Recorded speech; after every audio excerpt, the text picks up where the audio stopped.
You have to take the edge off. Find a bottle of alcohol, put it in your hands, and the magic will happen on its own. Det sånn jeg drikker I hvert fall, altså. Vi kan ta en titt på det like, da. De kan zoome ut, da. Shit. Det var digg. Smells like spoiled meat and curdled dairy. A human being decomposes.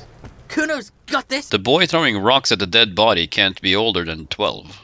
Oh yeah, nappa gumpy, Cuno. Yells the other kid behind the fence. I'm not getting into this right now. Hey kid, a word.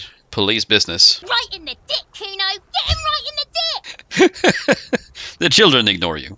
Love it in the dick. The boy is sweating profusely. His eyes are like two black holes and his jaw is twitching as if trying to break free from the empire of his body. Stop throwing rocks at my crime scene. Stop using slurs at my crime scene. That's not how you... Det litt viktigere med at hun ikke ødelegger tingene. Fuck that, Cuno. Yeah, right in the mouthhole.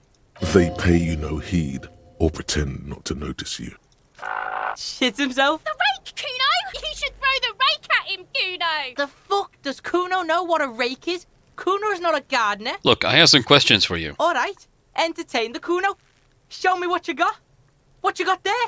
What you got, huh? Show me what you got. Show me what you got. About the crime scene.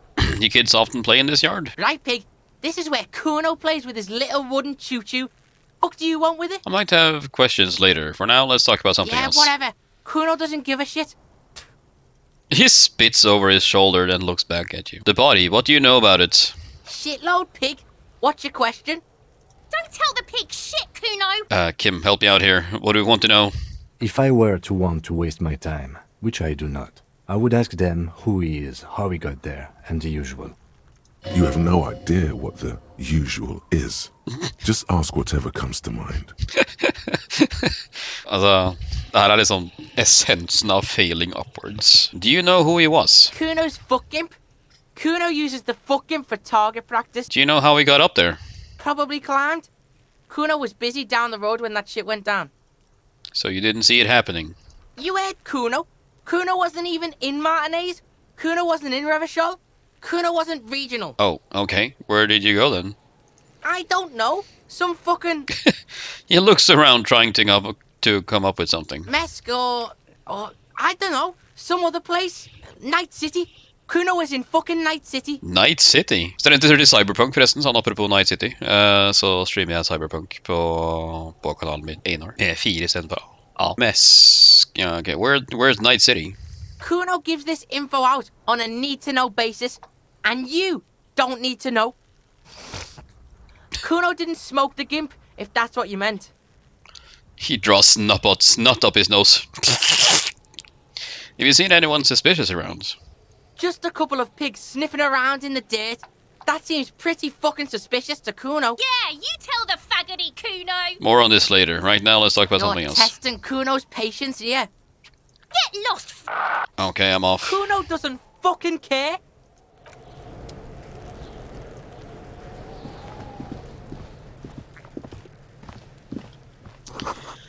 The letter R wears a crown on the ribbon below. A light above descending. Don't titta upp I söpran. This trash container is locked. The sliding lid has a padlock that says, whirling in rags. There's something in there, not necessarily connected to the case, but still. Why am I looking at you, trash container? You're just a trash container. The body is downwind from here. Maybe you prefer the smell of garbage to the smell of death. Lieutenant, what do you think could be in here? Trash, food waste from the cafeteria. They lock these containers to keep the derelicts from flocking in. Could be evidence too. Guess I feel like there's something in there. What do you mean, feel? It's extra sensory perception. Whatever is in there holds special significance. And it's just a hunch. Maybe someone threw something in there. Mm-hmm. He leans to inspect the lock. How do we get the lock open? We could try using a pry bar. There's one in my motor carriage, or... Or, Lieutenant? No or. Pry bar! Or we could ask for a key from the manager of the Whirling in Rags. He probably has one. Need to ask. Open trash container. Vi går och ser om vi får ta nyckeln någon gång. Hey, du din tynnskjegga kall. Can I help you? Is the trash container out back yours? Mine? No, it belongs to the Whirling in Rags. Jeg tenkte det var din personlig da. Thank you for clearing that up. Why do you keep the container locked? Why? To keep the hobos and drunks out. That's why. And the neighbors too. They put their trash there and they don't pay for the garbage company. I thought as much. And are you the only party with access to the trash container? Well, yes. Us and the garbage disposal company. It seems a little callous, doesn't it? Something stirs in you. Wonder what this feeling is. Retorik. Prod at him and find out. Doesn't it seem callous to you, guarding even your leftovers from the poor? Callous? What are you? Kras Mazov? Almost all establishments in Revachol keep their trash locked. The whirling in rags is not special in that regard. Krasmazov, nom de guerre, was an economist and a historical materialist. He was a leading figure on the Grad side of the Centennial Revolution, where he headed the 9-day government. Mazov is considered the father of scientific communism, Mazovian thought, or Mazovianism. I'm no Krasmazov. No one was implying you were, officer. Where were we? What need do you those need them keys. for? It concerns the case. Please cooperate. The lieutenant's voice is harsh and sudden. Just bring them back once you're done, please. Takk for det, du. Skal vi rote i søpla til noen? Jeg gleder meg. Kanskje vi finner kinaputter?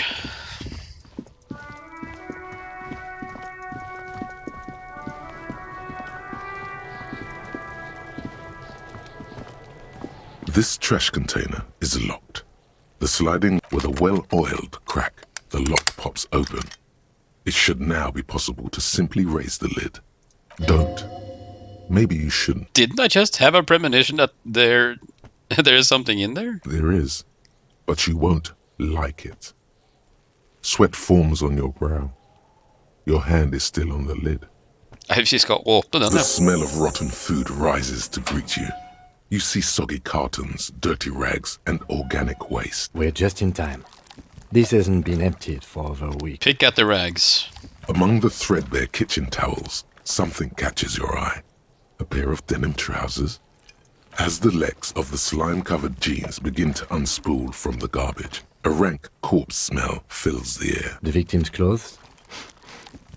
Cadaverine odor is faint. If these belong to the deceased, they were removed when he was still in the early stages of decay. Drop them in here, officer. The lieutenant produces a black plastic bag marked evidence from his pockets. Guitar-marked blue jeans. Pockets empty or emptied. He wore them with a belt, too. A white belt. The loops appear stretched, but He looks into the container. the belt is missing. That's it. Do you see anything else in there? I have another bag here. Something slimy catches your eye. I'll reach for it. A drab, long-sleeved shirt, olive-colored, appears from the food waste, dripping with pus. This is a military-type overgarment. No label or serial number. This is the kind of rib-knit shirt that's worn over light armor to conceal it in an urban scenario. Anything more? The rest of the rags are just kitchen variety waste. A yellow old mug that catches your eye. But other than that, A thrown-out towel, a mug, that's all. All right. We should go to Gart again and ask if he knows who put the clothes in the trash. It could be as simple as someone from the hostel cleaning the yard. Or that one. I'd advise against confronting that force.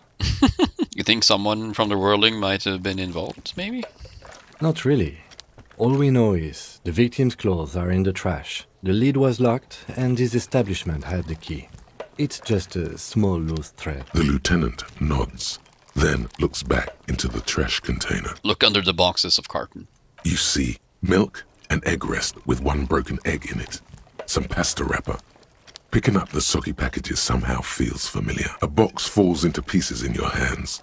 Batiste Soleil cereal. There are plastic pasta packages below. And turbo noodles. Nothing of note, however. Turbonudler. Det føler jeg er noe vi trenger. The mug. I'm getting that mug too. You pick out a broken mug with an oddly racist depiction of the yellow man frolicking in saffron. Only in its social sensibility. The lieutenant briefly glances at the mug, then returns his sight to the trash. It's just organic waste. cold and slimy on your hands. Apple and potato peels mostly. Unidentified sludge and the occasional chicken bone thrown in for good measure. But hey, nothing. It's nothing. Nothing more to see here. What's this? What? A blue piece of plastic sticks out from the apple peels. It's shiny. Looks like the corner of something. Pick it out. Something larger. A clipboard. A blue plastic clipboard with moist papers hanging from it. They look badly damaged, but you can still make out forms and notes, written in a man's handwriting. Officer, is that your paperwork? No, it can't be. Yes, it is. Look. This plastic has the RCM street grid on it.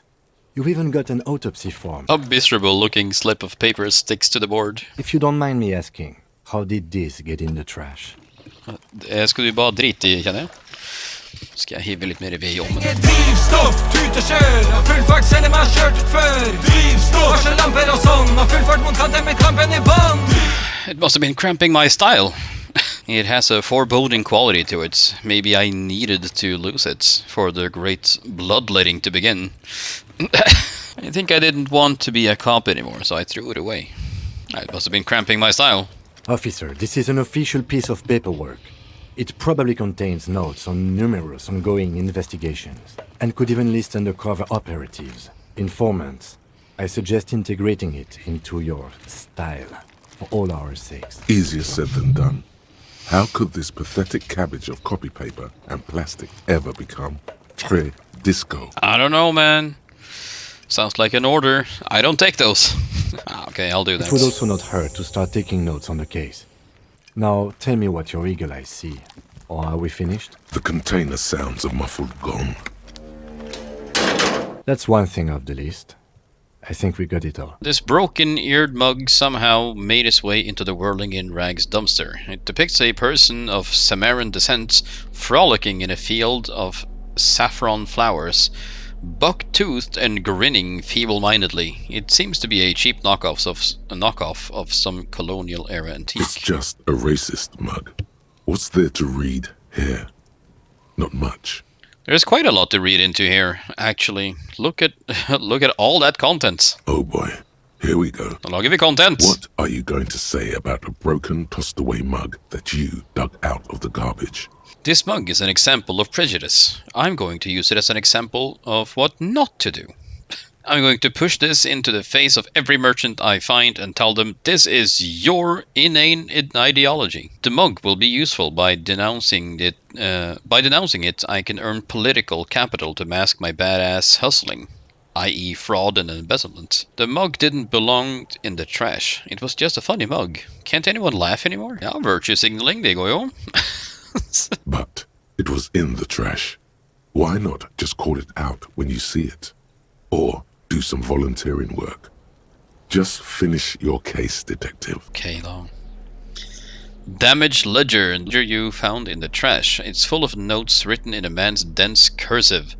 Have a closer look. Maybe it can be salvaged to start keeping notes on the case. It's the ledger you found in the trash. A pitiful cabbage of white and yellow papers hanging from plastic board, barely held together by a metal clip. This sad display is made complete by the faint smell of urinal cleaner. Anything else? There's a piece of toilet paper, or is it cleaning tissue? No, it's toilet paper, desperately sticking to the back of the blue plastic clipboard. It's a metaphor for you. Nice. Below the pathetics, terror. Do not look into its blue heart. Inspect the toilet paper. It's just toilet paper sticking to the back of the plastic clipboard. You can take it off if you want. Leave it there. It's cool. Maybe it's kitchen tissue. They look exactly the same. If you want it to be kitchen tissue, it can be kitchen tissue. It's not, though. It's toilet paper. De diskuterer med meg selv hvorvidt det er dasspapir eller kjøkkenpapir. Nei, vi får ta det over. Still wet, the toilet paper, I mean kitchen tissue, sorry, peels off the plastic easily.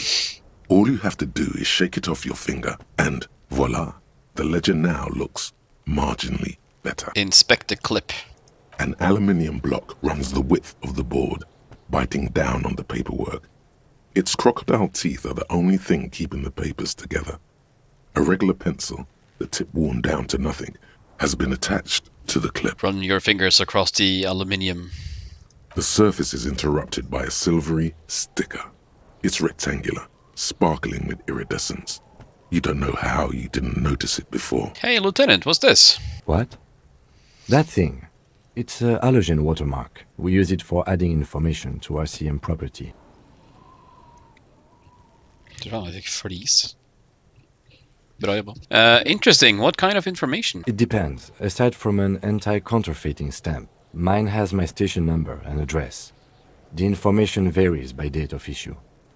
How many years you've been on the force, he's thinking. It'll have that. How can I read it? Any capable light with the right wavelength will do. Like, for example... All RCM vehicles have headlights designed to reveal halogen watermarks. Mine too. Oh, nice. This means you can read the watermarks if you just turn the lights on. That's all, thank you. Okay. While a bunch of sodden papers sag from the clipboard in your hand. It's a sorry sight. Browse the white papers. They're not exactly white. They're yellowed in patches by sunlight and alcohol and covered in dense blue handwriting.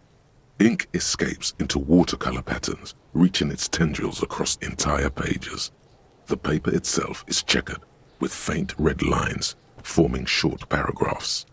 Once in a while, there's a red stamp that exclaims, "Case files, commit to paper." The case files themselves are plenty. You count more than 100 sodden, crumpled up, earmarked pages falling apart in your hands. They appear to be sufficiently organized and extremely dense, if mostly illegible. What is in there? What are they about? Work, strife, poverty, the Jamrock Quarter. These are handwritten logs of investigations dating back to January 51, this year. The exact number is hard to estimate due to missing pages and an odd naming convention. But there are at least 20, maybe 30 cases undertaken, not completed, mind you. It's the middle of March. You have attempted 2 cases a week on average. Is 2 cases a week a good caseload, Lieutenant? Huh? 2 complex cases to undertake is a lot, yes. You really have to push yourself. I would not suggest it, lest you start making mistakes. 2 cases a week appears to have been my load, Lieutenant. I'm not sure I completed them, though. 2? That's a lot. I didn't mean to say you are making mistakes, by the way. That was presumptuous of me. I'm sure I made plenty of mistakes. Nice brisk pace, the way I like it. I prefer a normal caseload. It's a matter of method. Like a fan of gills, the checkered papers dry in your hand. The handwriting is extremely dense, if mostly illegible. There was a mention of a naming convention here? Yes, it appears you employ a, shall we say, robust yet literary system. Each investigation has its case number written on the margins. Yet, still more tellingly, most are accompanied by a name. Oh my, and they're written in capital letters too. Yes, all caps. One is called The Next World Mural. Another, The Square Bullet Hole Murders. Another yet, The Unsolvable Case. More? Others appear more light-hearted. The guys on a couch in an unexpected location, and the murder at the hookah parlor. Even the rare article-free collapsing tenement. Murder features prominently throughout. It's going to take an effort to piece these case files together, but it can be done. Once you're done inspecting them up close. Kim, cases appear to employ some kind of naming convention. You mean the alphanumeric? Officer, precinct, time of arrival at the scene? No, I mean a non-numeric one, with titles. Oh, you mean the titular? Yes, well, so do I. In our defense, almost everyone in the RCM does. Why is that? It's a holdover from the early days of the RCM, right after the revolution, when the organization had little idea how to do things. It persists in an unofficial capacity. Officers use these titles to refer to their work among themselves. I seem to have named the case The Square Bullet Hole Murders. Again, in your defense, I seem to have named one The Man with the Hole in His Head. That was a real person. His death was real. Still, I named it that, to amuse myself. Tror det å etterforske mord er ikke for sarte sjeler, da. I pray his loved ones never find out. Rail spiked through the head. He died. It was a workplace accident. Count the pages. I have to open another official case. Is there room? There is, for precisely one more. 15 pages near the end remain untouched by the damage. The checkered grid forms a structure of passages, breaking the case into subtasks to accomplish. Alright, commit to paper. The tasks you've completed flow out of the pen in a brash freehand similar to the rest of the letters. The wording comes easily. It's almost robotically simple. A language developed for mental rigor and simplicity. Inspect the victim's body. Interview the cafeteria manager. Cross out the ones you've already finished. A satisfying slash sounds across the paper. You're done, it seems to say. And you, and you. Things to be done and things already done. The composition of reality. This is an extremely useful tool for a detective of the citizens' militia. Now all that remains is to name the case. Lieutenant, have you by any chance named our case? No, actually. Any ideas? The Furies are at home in the mirrors. The setting sun. Shit on a stick. Alright, the hanged man. Great. That's great. That's actually what I was thinking too. The Hanged Man. Good, strong name. We have a very good name for the case now. I'm going to start calling it the Hanged Man. It's good we sorted this out. Peak up your level. I'm done expecting these. You don't exactly close them, so much as distance yourself from the smelly papers. They're a little further from your nose now. Browse the yellow papers. In the back, you see thin, translucent copy paper. Some neon yellow, some bright red, all covered in boxes, like marching armies. These look like official forms, waiting to be filled out. Then rip them from the binder and hand them out, according to type of form. What types of forms are there? 3. The topmost are misconduct fines, the middle ones are station calls, and the bottommost are field autopsy forms. Each is easy enough to make sense of. Misconduct fine. A monetary penalization ranging from 20 to 250 real. Severe cases allow for 1,000 real, but that requires special paperwork. The details of issuing these fines are spread out over the rest of the fields. Station calls. These are quite sinister in tone. They give a date and time for the person to appear at the specified precinct police station. Below the call are the criminal charges you risk by not appearing. Field autopsy. A dozen pages of thin copy paper, bright red in color. You see the parameters of a deceased human form waiting to be filled in. Age, sex, condition of internal organs. Yes, Enough of all these. that remains now is to fill those forms and hand them to people. Fines for wrongdoers, interview requests for bad guys, and field autopsies to dead guys. What delicious power hid within this pathetic mess. You feel better. The rest of the stinking cellulose is much worse for wear. Being sandwiched between the board and the rest of the paperwork must have spared the fragile copier paper. Logic, medium. Okay. Can I read the case files now? We have 42% chance for å klare det. It's proving to be harder than expected. You just don't have the intellectual rigor to patch the quilt back together. Try again later. It's made of dark blue plastic, hard enough to beat someone to submission with. The edges are rounded, however. The U4 size board feels thick and heavy in your hand. Light shimmers on its wet surface. On the back you see the embossed letters, RCM. Shake the ledger. Something rattles inside, ever so lightly. Is there a hidden compartment? Ooh, peek inside. The plastic shimmers like lapis lazuli, but it is not see-through. You cannot see to its center. Did you say the color was? Blue. Okay, great. The blue heart. Don't look into it. How would I open it? With your hands, U4 sized pages hang from the clip, screwed to the top of the board. Smell the ledger. The acidic stench of rotting food is rubbed off on the cellulose. It now forms the base of the experience. This base surrounded by a faint air of spoiled meat. the stuff of death itself, and then sprinkled liberally with the citrus zest of toilet cleaner. Interfacing. Open the hidden compartment in the clipboard. 42% chans. -1. Lonesome. Long way home. Ja, vi prøver. Hva det verste som kan skje? Nice. The two sides of the board appear slightly misaligned, like a drawer that's come off its slides. If you bend the plastic on your knee slowly, the slides snap back into place. It should be possible to just, Slide the drawer open. Without resistance or sound, the two panels move against each other. The compartment is now open. What's inside? 2 ticket stubs and a handmade postcard. Shit. Pick up the ticket stubs. 2 octopuses are smiling, reaching their tentacles toward each other in the colored pencil drawings. The tickets permit access to the zoo in Revachol East. The aquarium costs extra.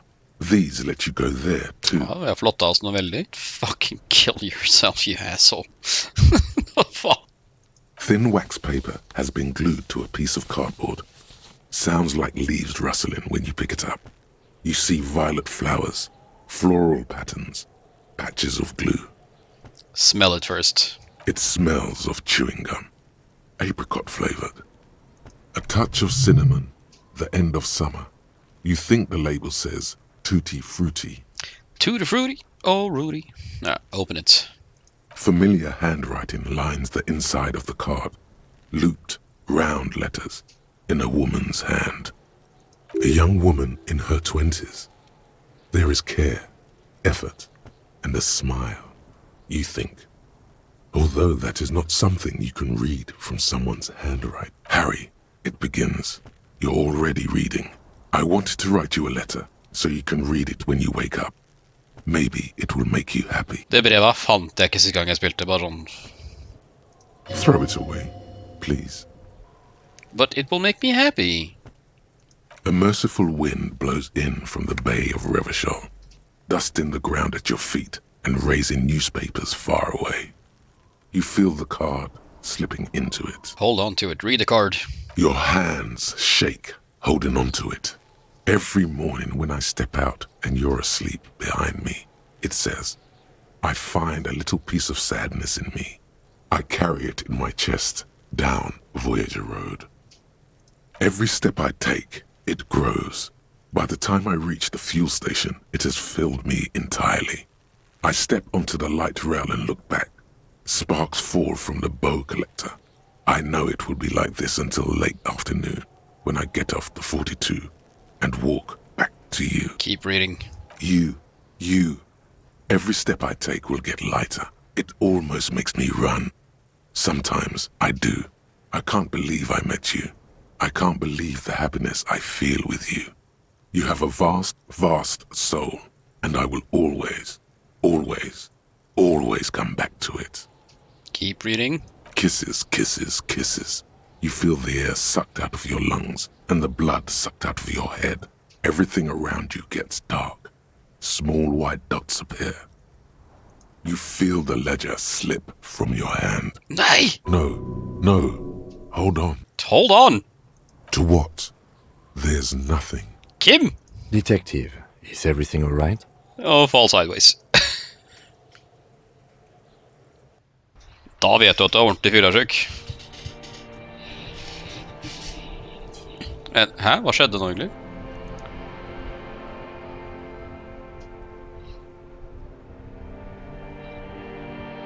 Er det game over?